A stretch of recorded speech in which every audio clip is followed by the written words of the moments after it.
తర్వాత వైసీపీ నేతలకు నిద్ర పట్టడం లేదు. కూటమి పాలనలో రాష్ట్రంలో నెలకొన్న ప్రశాంత వాతావరణాన్ని భగ్నం చేసేందుకు కుట్రలు చేస్తున్నారన్న ఆరోపణలు ఉన్నాయి. నెల్లూరు జిల్లాలో ఇలాంటి పరిస్థితే ఉంది. హత్యా రాజకీయాలతో అశాంతిని సృష్టించే ప్రయత్నం చేస్తున్నారని అంటున్నారు. కానీ కూటమి పాలకుల అప్రమత్తతతో ఫ్యాన్ పార్టీ నేతల పన్నాగాలు సాగడం లేదు. దీంతో వారు అభాసుపాలవుతున్నారు. సింహపురిలో వైసీపీ నేతల కుట్ర రాజకీయాలపై ఇన్సైడ్ స్టోరీ.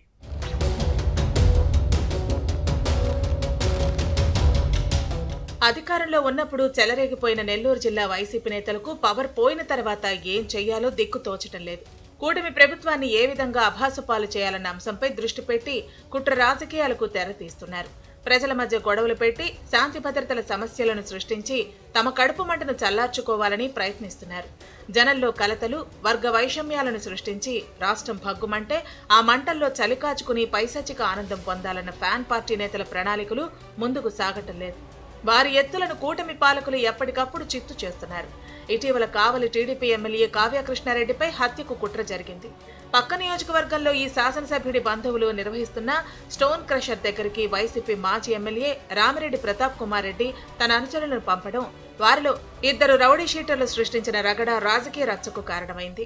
డ్రోన్ కెమెరాలు ఎగురవేసిన వారిని ప్రశ్నించిన స్టోన్ క్రషర్ సిబ్బందిపై వేట కొడవలితో దాడి చేయడంతో హత్యాయత్నం కేసు నమోదైంది. ఆ ఘటన జరిగినప్పుడు మాజీ ఎమ్మెల్యే రామిరెడ్డితో పాటు ఈ నేత సతీమణి స్టోన్ క్రషర్ దగ్గర ఉన్న వారికి పదే పదే ఫోన్లు చేసినట్టు పోలీసుల దర్యాప్తులో తేలింది. ఆ కేసులో నిందితుడిగా ఉన్న రామిరెడ్డి కొన్నాళ్లుగా పరారీలో ఉన్నారు. టీడీపీ ఎమ్మెల్యే కావ్యకృష్ణారెడ్డి అభివృద్ధిపై ప్రధానంగా ఫోకస్ పెట్టారు. శాంతి భద్రతలను కాపాడుతూ కావలికి పూర్వ వైభవం వచ్చేలా చేస్తున్నారు. కృష్ణారెడ్డి చర్యలతో భవిష్యత్తులో రాజకీయంగా తనకు ఇబ్బందులు తప్పవని భావించిన రామిరెడ్డి ఈ ఎమ్మెల్యే హత్యకు కుట్ర చేశారనే అభియోగాలు ఉన్నాయి.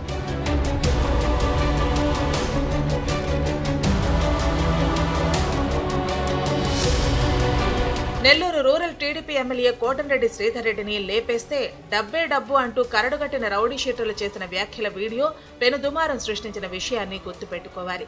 ఫ్యాన్ పార్టీ పెద్దల ఆదేశాలతోనే ఈ రౌడీ రాజకీయం జరిగిందని అంటారు.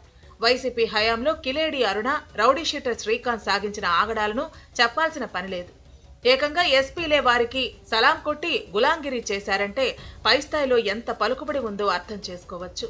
అప్పటి పాలక పెద్దలే వీరిని పెంచి పోషించారని వరుసగా బయటపడుతున్న వ్యవహారాలు రుజువు చేస్తున్నాయి. ఎక్కడికక్కడ చైన్ నెట్వర్క్ తరహాలో గ్యాంగులను తయారు చేసి ల్యాండ్, మనీ సెటిల్మెంట్లు, గంజాయి మాఫియా, ఇలా ఒకటేంటి కిరాయి మర్డర్లు వరకు చేయని దందా లేవంటారు. కోటంరెడ్డిపై వ్యాఖ్యలు చేసిన రౌడీలు కూడా శ్రీకాంత్ ముఖ్య అనుచరులే. కూటమి పాలన నెల్లూరు జిల్లాల్లో ప్రశాంతమైన వాతావరణం ఉంది. దీనిని ఎలా భగ్నం చేయాలన్నదే వైసీపీ నేతల పన్నాగం. కానీ పాలకుల అప్రమత్తతో ఫ్యాన్ పార్టీ నేతల ఆటలు సాగటం లేదు. వైసీపీ అధ్యక్షుడు జగన్ గుంటూరు, పల్నాడు, నెల్లూరు, చిత్తూరు జిల్లాల పర్యటనలో ప్రజలను రెచ్చగొట్టే ప్రయత్నం చేశారు. రప్పారప్ప అంటూ జగన్ నోటి వెంట వచ్చిన నెత్తుటి భాష అప్పట్లో జనానికి ఎంత జుగుప్స కలిగించిందో చెప్పాల్సిన పనిలేదు. రోతమాటలు జగన్తో పాటు పార్టీ నేతలకు ఇంపు అనిపించినా ప్రజలకు కంపు కొట్టి కంపరం పుట్టించాయి.